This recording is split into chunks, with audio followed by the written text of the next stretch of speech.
Wonderful, beautiful. Reverend Judith, come on up, is going to be giving you the announcements, but I get to start today because I wanted to do the gratitude.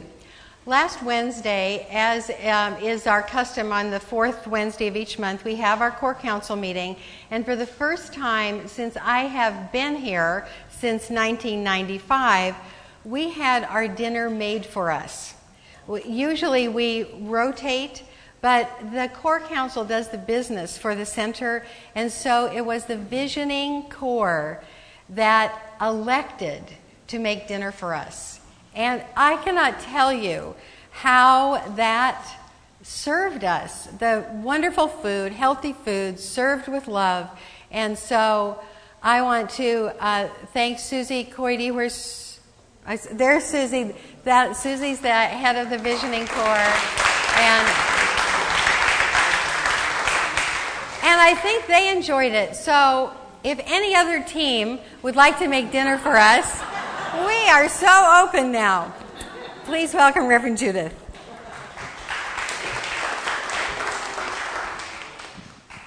Good morning, Golden Gate. We have a packed service for us today, so we're going to go through announcements really quick. Starting with normally we bless the children, but as we see today, there's one. There's an adult child here. So what I want us to do is we're going to bless the child within. So just take a moment and get in touch with that child that's within you, that divine center that knows how to play, that has visions and growth, and that is looking forward tomorrow with great expectancy. Blessed be. So today we are prepared to start taking spring classes. You know, it's springtime. Can you feel the spring? Yeah. So our spring class schedules are up here. You can take a look, see what type of class you might want to take. And if you're watching us online, you can go to GGCSL.org and find out. Or if you're here and you want to just spend so much time socializing that you don't have time to go over there, you can always go online and look as well. Today, we have an amazing speaker, Peter Canova. And I practiced that too. So, Peter Canova, who is also a speaker at the New Living Expo, where we have a booth this weekend as well, is a scholar and an author that brings together some of our favorite topics, that of the quantum physics realm, and then going, which is the modern, and then going back to the historic time of the Gnostic Gospels, as well as bringing forth the divine feminine. And he interweaves these into a new interpretation, and I don't know about you, but I'm really excited to learn something new. It's always nice to get a new angle on that which we study here every day. So that's right after service, so you don't even have to go anywhere. Just stay right here, and we will have a wonderful presentation. This Wednesday, as you know, did you know that we have a Wednesday evening service? Okay, this Wednesday, Gail, will you stand up? Gail will be leading the Wednesday evening Practicing the Presence, and her topic is a body awareness meditation. So there will be a body awareness meditation, and she should be the expert on this because it's what she does for a living, working with the physical body and helping people to have that perfect alignment. And I know from working with her as a practitioner that she is totally spiritually connected. So that's it for announcements today. How was that? If you want to learn more, you can always look at our bulletin, our online site. And if you're here for the first time, please stop by the newcomers table, fill out a yellow card, say hi, and let us know you were here. Thanks.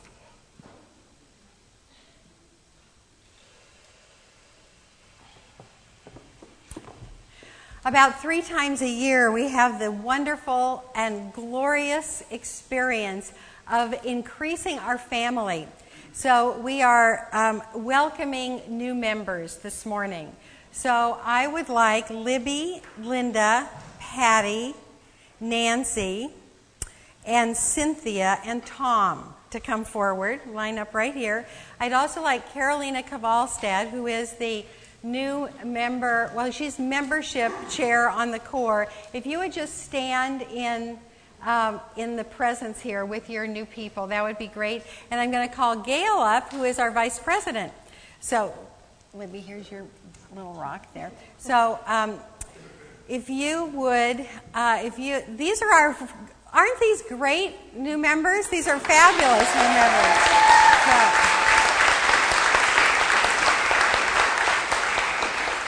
So if you would turn around and look at me, you have the wonderful opportunity to choose this family.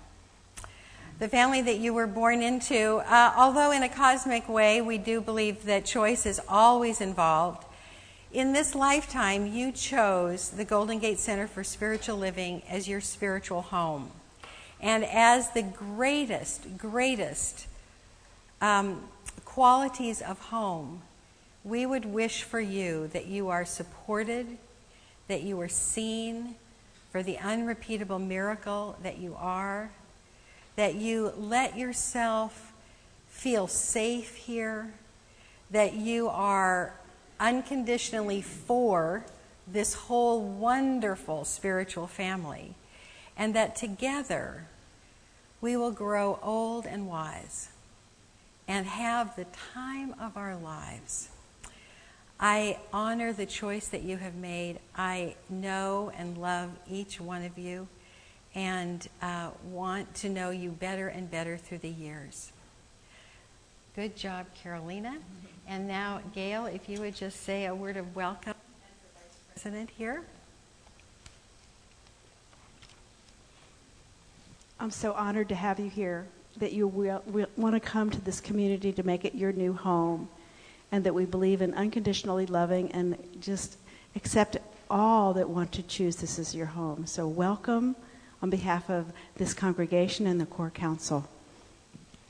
Thank you. Beautiful. And so if any member here would like to renew their vows at this time, if you would stand and answer with these new ones. And so, my dears, do you believe you are a divine incarnation of the one life, forever and ever growing in awareness and love? If so, answer, I do. I do. Do you accept the philosophy of science of mind as an empowering structure for a life well lived? If so, answer, I do. I do. Will you continue to work toward a purified consciousness, at least in part, by following the teachings of science of mind? If so, answer, I will. I will. Will you love this community and support it with your time, your talent, and your treasure? If so, answer, I will. I will.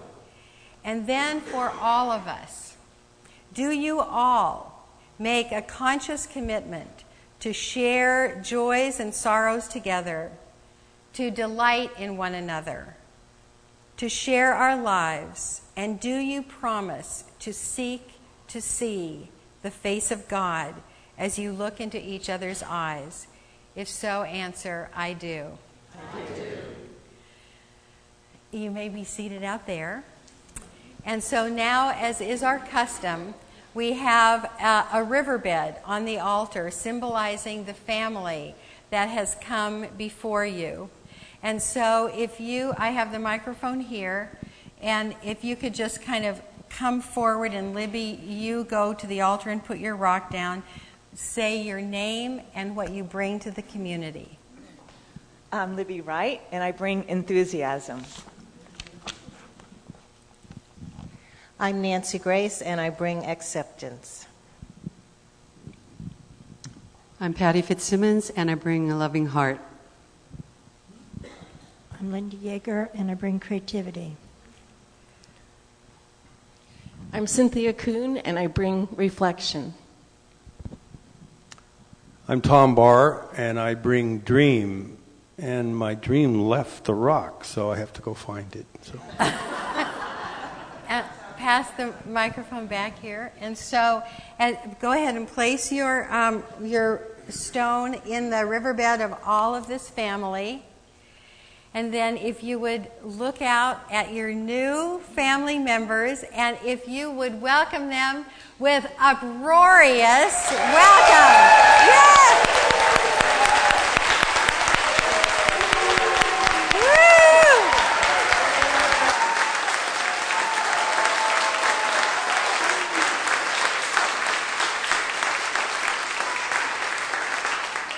Thank you. You can be seated and welcome.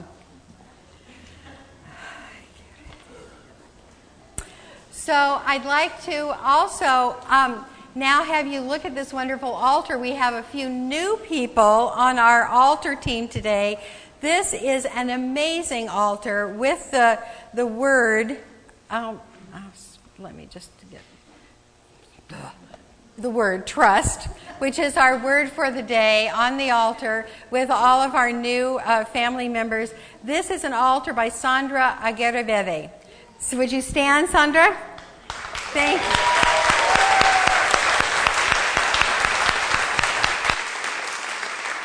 All kinds of symbols of trust, and so just spend a little time at the altar before you leave today. So here we are with our theme for the tools for transformation for this year. Each week we have a word. This week it's trust. And we have this wonderful tree where we have the words, an affirmation, and an action step that you do for yourself. Because if you're going to transform, you have to do something different, right? So that's how we're working with this. The inspiration for today came from chapter 4, April, chapter 4 in our gratitude book. And she writes, April's invitation is to sustain hope and trust in life through practices of gratitude and mercy. Spring functions as an irrefutable mirror, there we got the mirror on the altar, of human nature's goodness, beauty, and resilience in its ability to survive, grow, and thrive regardless of hardships or injustices. So, trust, of course, is a natural response to life in the ultimate sense. Because in the ultimate sense, if we just kind of even out all of our human experiences and go to that realm of the absolute, we are as safe as a toad in God's pocket, as Aunt Helen used to say. No matter what happens to us, we can't fall out of God. And so we can trust life because the teaching is, and our experience is, when we're in that place of knowing the truth, that the universe is for us. And there cannot be any other law to oppose this. There can't be any activity to oppose this because all of life is supported by its creator, right? Do we know this? Absolutely, we know this. And yet, have you ever been disappointed by anybody? Oh, good. I mean, not good, but me too. And have you ever disappointed yourself? Yeah. So the title, well, before I get to the title, I want to say that this disappointment is because of unskilled actions. In that place where I read in the book about hardships and injustices. When we are stressed by hardships and injustices, we do some things that are not always of the highest consciousness. And that's when we disappoint ourselves and disappoint each other. So the title of the talk is Little T and Big T Trust. And the little t trust has to do with trusting people, not when they're the best behaved, but trusting people when they are impacted by those hardships and injustices and don't act with skilled behavior so much. And then the big T trust is trusting in that infinite presence that is the teaching, that we are all safe, we are all connected, we cannot fall out of God, we are guided, supported through eternity. So we're going to look at big T and little t trust, and we're going to look at 3 levels of trust. Not so much in the way of I can have a little bit of trust, and then I can grow and have a little more trust, and then I can have really, really a lot of trust. Because when you trust, it's kind of all or nothing. You either trust or you don't trust. It's a little bit like being pregnant. You know, you can't be a little bit pregnant. So it's either I am trusting, or in this moment, or by my nature, or whatever, I am not trusting. But of course, we want to learn about how to be in that position of trusting more. So it's like 3 different instances of trust. And you'll see what I mean as we go through them, starting with the bottom. The bottom is, I've entitled it, "It is what it is." Because when we find ourselves disappointed in ourselves or another, we lose trust, right? It's like we were depending on this and then it didn't happen. We lose trust when we expect something and it is not forthcoming. And so instead of being treated well, we're cheated. And instead of being told the truth, we're told a lie. Or instead of having everything go along as we expect it to go along per our agreements, we're betrayed. Anybody have any of those ever happen? Okay. And so then when we have that experience, because we feel attacked, really, we do that thing of either attacking back or protecting ourselves. And that's not trusting.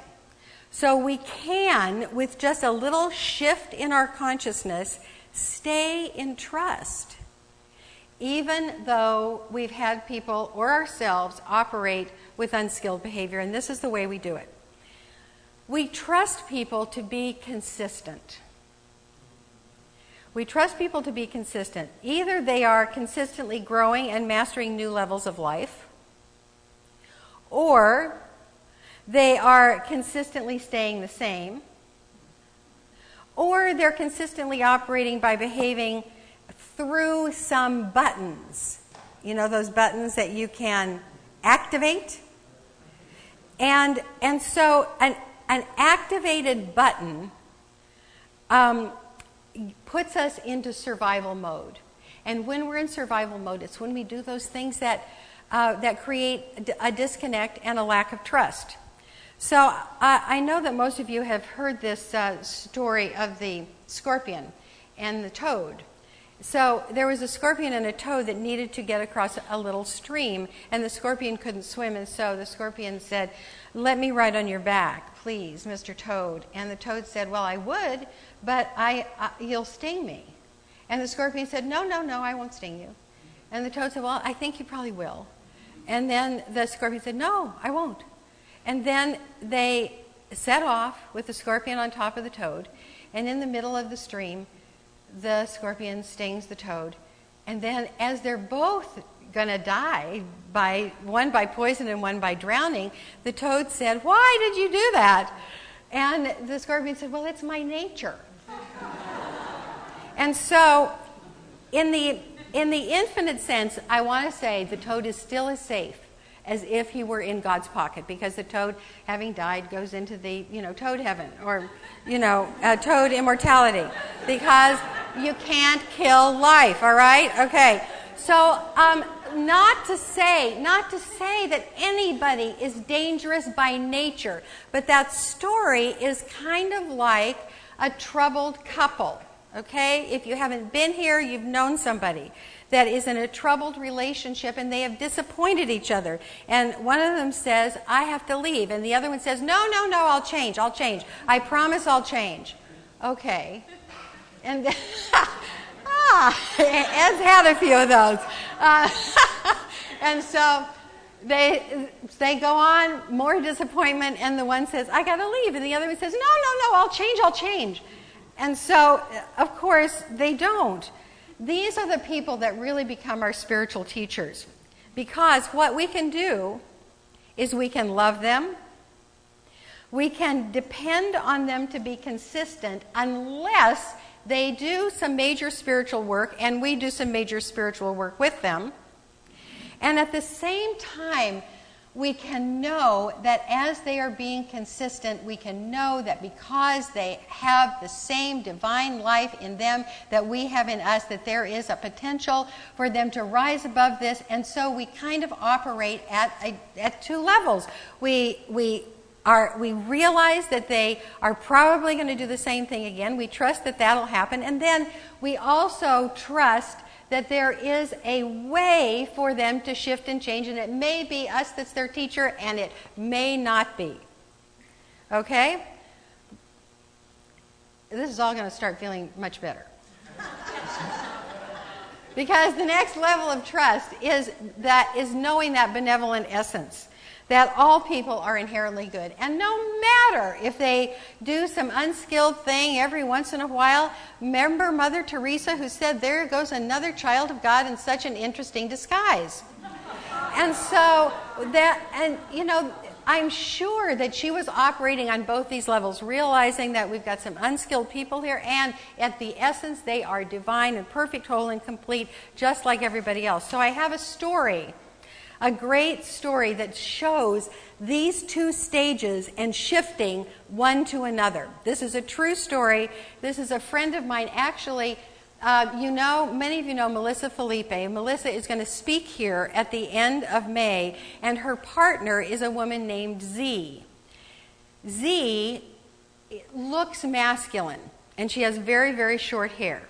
And she has this amazingly funny blog called Life in 3Z or something like that. I will give you the link in the letter because she has these amazing lessons taught in a very funny way. So this is an excerpt from her blog, How I Survived the Spiritual Retreat from Hell. Okay, so I'm going to read a little bit of this and tell you some of it. So she says, a while back, Melissa and I went on a spiritual retreat. We were there ready for some serious spiritual renewal. The event was held in a swanky resort, so participants were housed in fancy rooms in a lush hotel spa. The first event for the retreat was held that evening. There were about 100 folks attending, men and women, old and young, hippies and corporate types. We broke into small groups and shared our intentions for the retreat. And then that was that, and they went back to the room, and they went to bed, and Z writes, sounds so innocuous, doesn't it? What could possibly go wrong with that? So Melissa goes to sleep as as soon as her head hits the pillow, she's asleep, and Z is not that way. So she hears a sound next door.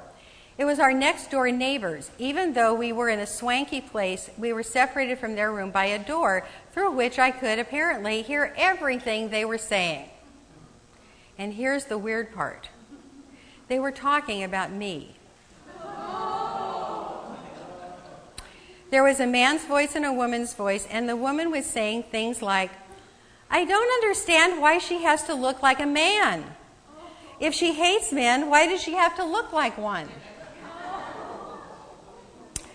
You know the expression, my blood froze?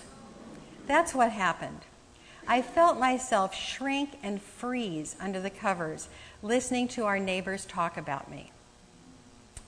So finally she got to sleep, and in the morning she told Melissa the story, and then both of them were angry. And so she writes, my mind was racing. Who was the woman in the next room? And why the heck was she at a spiritual retreat if she was so judgmental?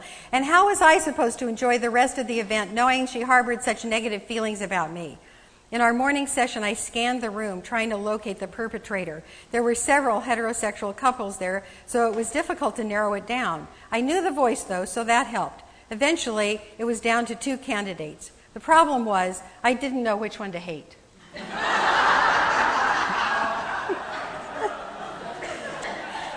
And so she did this spiritual work, and she realized that if she were comfortable about her gender presentation, none of this would have hit her. It would be like, oh, that silly woman. And so she figured it out, she figured out who the woman was, and this was a conservative older woman who had very little exposure to different types of lifestyles. And so I also thought about what she'd said. I don't understand why she has to look like a man. She didn't understand. That was precisely the issue, no more and no less. She didn't understand. Then, during one of the afternoon activities, I had a revelation. I was at a spiritual retreat, for God's sake. What better place to get bonked in the head by the divine? I thought about this woman and her judgments, and I realized it can't feel good. Judging me can't feel good to her. And then came my revelation. She wants to love me. This woman wants to love me. She would if she could. And I wanted to love her. It was as simple as that. It became my mantra for the rest of the event. She wants to love me. She wants to love me. And so it goes on, and there's a little bit more revelation. But I wanted to share this with you because I just want to share Z with you. She's pretty fabulous. And that this is moving between seeing an unskilled person and then being able to love her nonetheless. Do you see that? That's what we all can do. Until we get to the top, the cream of life, that there is infinite goodness in everything and everyone. So if we are living this true life, and it's all God and it's all good, I actually have a quote from Peter Canova's novel. This is so great because this novel suggests spiritual truth, and it's a thriller. So it's towards the end. I'll just read this one little paragraph. We're his reflections. Teresa spoke as if remembering a thought long forgotten. Our souls are the streams of light. Our bodies are the mirrors. All humanity is a part of the same source, the one appearing as many. Is that right? And so this is the kind of thing that we have now to teach us. Not only the textbooks that we know and love, but novels. And this is the truth. We are all one. And if it's really hard, if you can say, I'm one with everybody except this one, please see a practitioner today. Get a prayer for that. So when we practice coming from compassion, looking for the good, including ourselves, including everyone else, get ready to come up here, Ed, healing the tendencies and have our tender heart filled with mercy, then we get to have miracle after miracle. And Ed has a great miracle story about how we can trust in God. Nothing bad ever happens, and when we do that, it gets better than we even expect.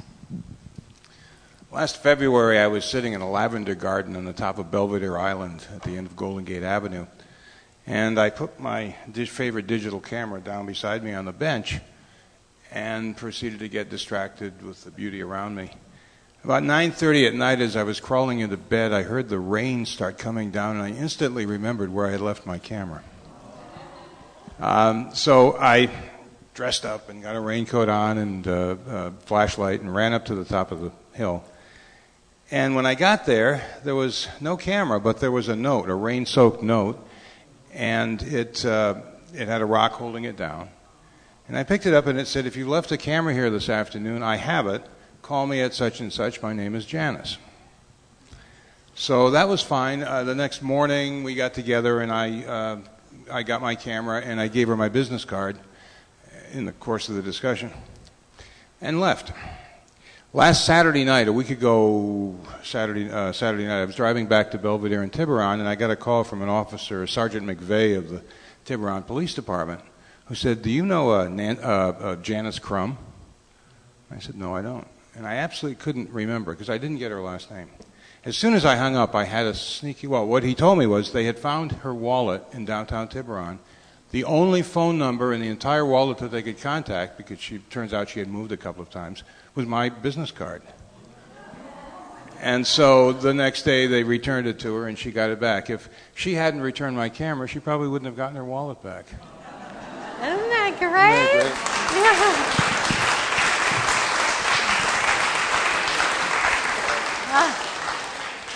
Well, that's what we can look forward to.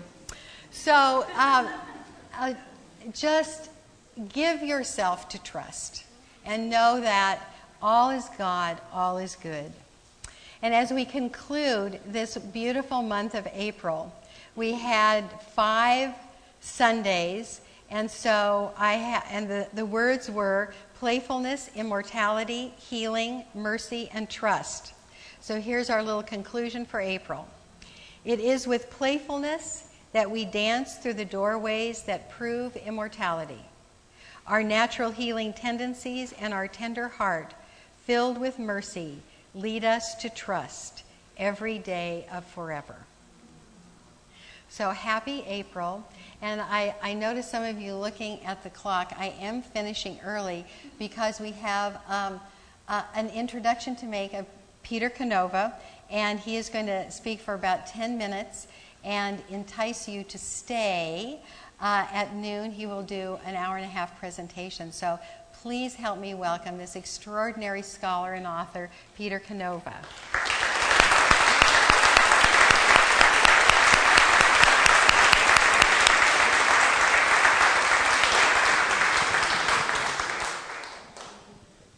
Somewhere earlier today, I left a red bag with some books in it, so whoever returns it to me, I'll give you your wallet back later. It's really a pleasure to be here. San Francisco is the city of my grandfather, and I always love coming back here.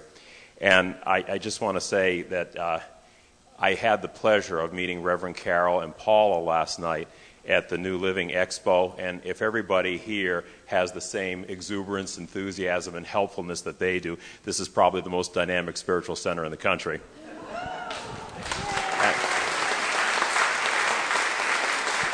And I also want to say you're blessed to have music like these gentlemen played here, because if I had this minister and I had that music, I'd still be an altar boy in Catholic Church today.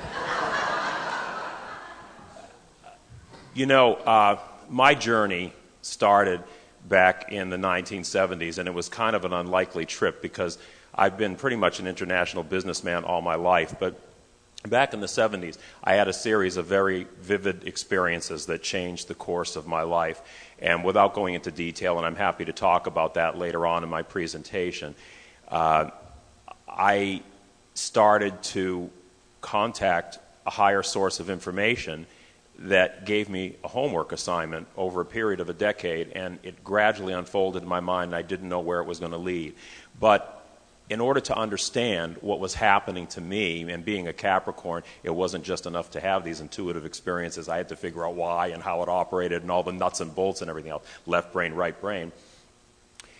It came to me that I really needed to write a book. Now, I had never really written anything before, and I also knew that there was a figure that was going to be prominent in the book, Mary Magdalene, and I knew nothing about Mary Magdalene, and nobody else did for that matter, because when I tried to research back in 1999, there was hardly any information about Mary Magdalene in there. But what I really came to realize later on was that it wasn't really about Mary Magdalene. Mary Magdalene represented the archetype of an energy that was recycling into our consciousness. And I believe that it has a lot to do with the whole nature of 2012 and what 2012 is about. It's about an intuitive nature coming back into our consciousness to balance us out, because we've been in a world that's been analytical, rational, and categorical and patriarchal for quite a while right now. And I think what's really happening is the universe is telling us that now is the time to bring things back into balance.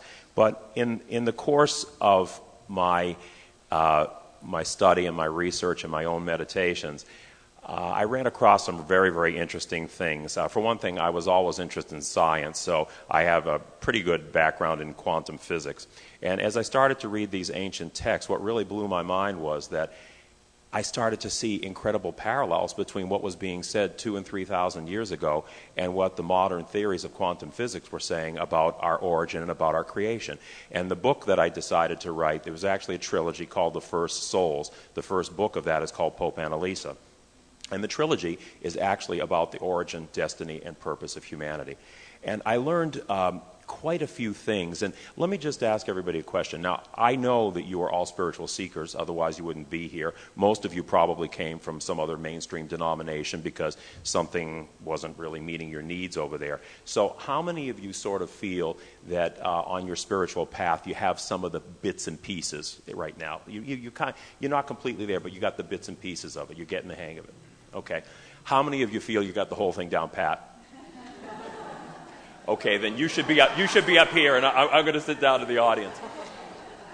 Well, the majority of you are somewhere along the way, and what I hope to help you out with this afternoon, as I go into this presentation, is to give you a frame of reference that helps you connect the dots to really propel you along your spiritual path. And it's going to be a real tour de force of things. We're going to talk about the lost teachings of the Christ. We're going to talk about the lost women of the church, who the Gnostics were, the original Christian mystics, what happened to them. We're going to talk about the nature of light. We've all heard God is light, but what does that mean? We're going to really zero in on the nature of light and how light actually creates what we are. It creates our reality, and how this apparent separation between matter and spirit is just that. It's apparent because matter actually comes from light and it resolves back into light. So we're going to really sort of give a framework for a lot of metaphysical terms that you may have heard, but you may not quite really understand what it really means. We're going to give it a practical definition. We're going to give it a little bit of a scientific background to it to help give you an underpinning of what it's all about. And I think that the reason why I'm here today, the reason why I go around the country and I give these talks, is that when I started to have this contact with the higher information, it so radically changed the course of my life, and it saved my life on more than one occasion. And I felt that most of my life I was like a person who was in front of a radio, and all I was getting was static. But I kept at it. I kept persevering, and I kept tuning, and all of a sudden a channel came through, and I realized that channel was broadcasting 24/7. It was always there, and it was always guiding us. I just needed to get in touch with it. And when I did, it had a real transformative effect on my life. And I hope that with the things that I show you this afternoon and understanding a little bit of my journey, my goal is to help you get to that point where you too actually have that contact with the divine and get to the point where you can have a continuous dialogue with the divine, and that guidance comes through to you very clearly, and it comes through to you in a way that can be transformative in your own life.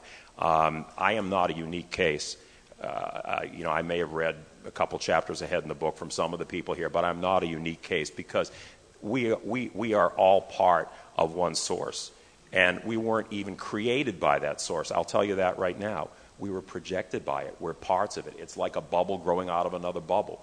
We are of the essence of that source. We have just tended to focus on something else and forgotten about that. So it's really not so much about learning. It's really about remembrance. And what this presentation, I hope, will help you do is to remember that source of the divine within yourself. So I hope that all of you have a chance to stay today and watch this. I think you'll find it very informative, and hopefully you'll find it very helpful on your own spiritual path. It's great to be with you. Thank you very much.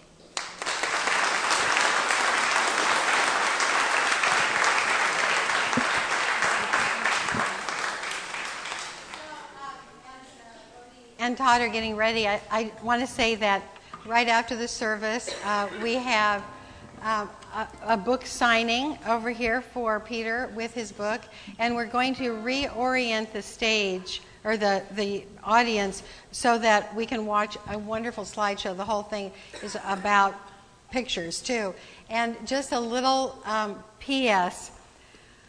The word was trust today, so I came in and there was no way that we could lower the screen that is in the ceiling of the stage. I called all the emergency numbers, and I was thinking, trust.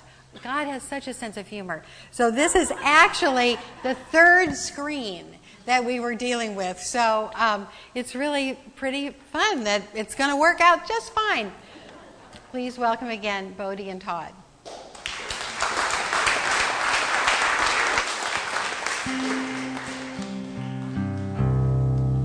Todd has some amazing CDs for sale back here if you'd like to take some of this beautiful music home.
Todd Boston.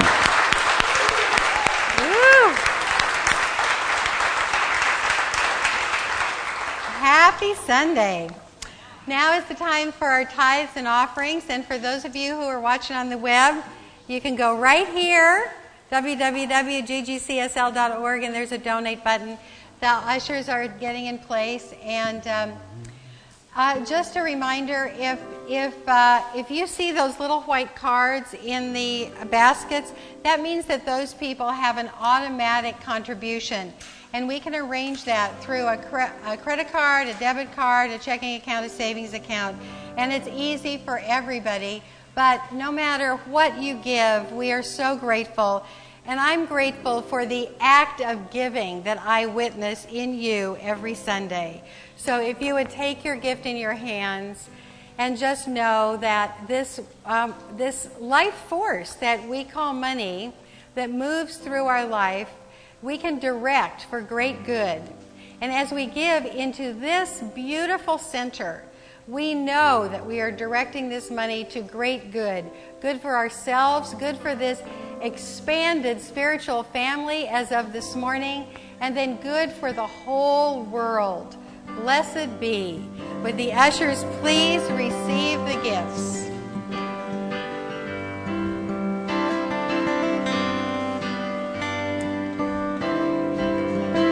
There's only one life, that life is God's life, that life is perfect, that life is my life now. There's only one life, that life is God's life, that life is perfect, that life is my life now. Keep it going. Only one life, that life is God's life, that life is perfect, that life is my life now. There's only one life, that life is God's life, that life is perfect, that life is my life now. There's only one life, that life is God's life, that life is perfect, that life is my life now. There's only one life, there's only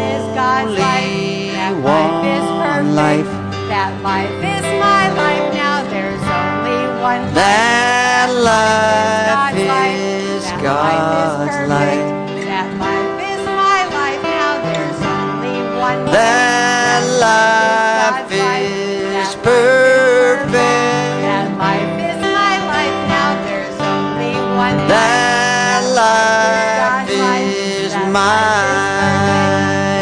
is my life now. There's only one life, that life is God's life, that life is perfect, that life is God's life now. There's only one life, that life is God's life, that life is perfect, that life is my life now. There's only one that life is God's life, that life is perfect, that life is my life now. There's only one that life is God's life, is my life is my life now. There's only one life, that life is God's life, that life is perfect, that life is my life now. There's only one life, that life is God's life, that life is perfect, that life is my life now. There's only one life. You're great. So I give thanks for these gifts, all of the gifts of the morning, knowing that they came from and rotate in and go back into the one source. All is well, and so it is. So, Paula, should we put these chairs away, do you think? Okay. So we'll put these chairs away, and then if you could rotate these chairs to the stage. Thank you in advance, Jim, for all of this work with the screens and everything this morning.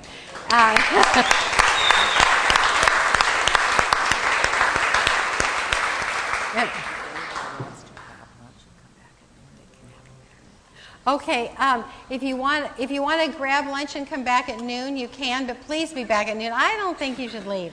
I think you should just have a late lunch, have a cookie, but whatever, because this is going to be a phenomenal, life-changing event today. So I'm staying for sure, and so my practitioner is Lisa, and the practitioners of the morning, please come forward. Everybody else can surround the room in a lovely container of trust and safety, possibility, and love.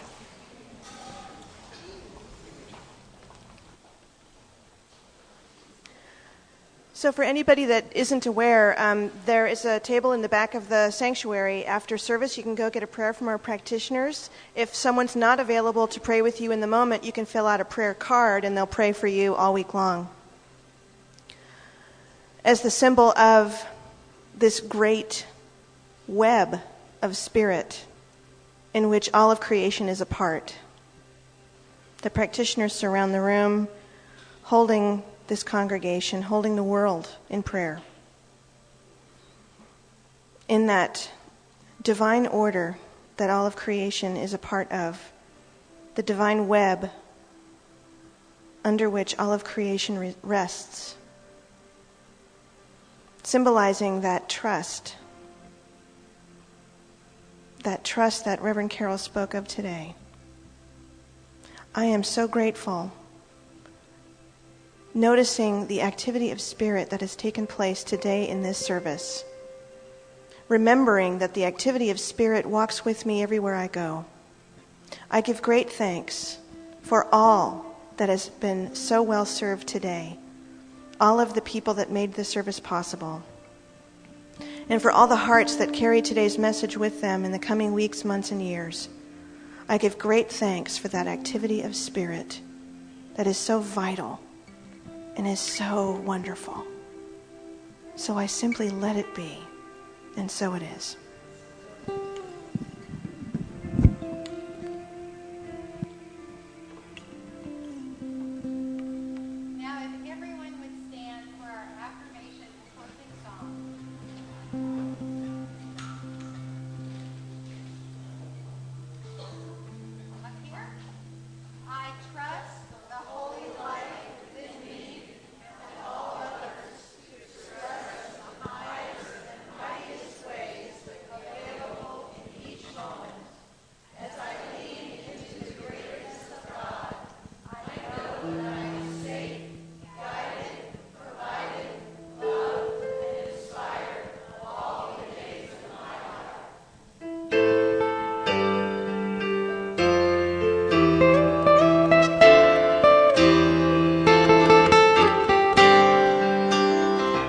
I am a prayer for peace.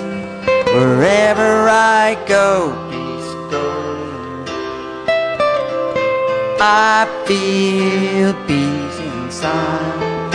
In every breath, peace abides. And I know the joy of peace. And I choose victory. Every moment love wakes up and peace is every step. Peace is every step. Peace is every step.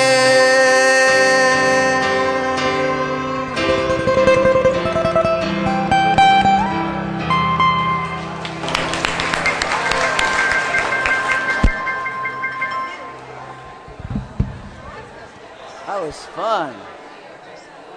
Thank you.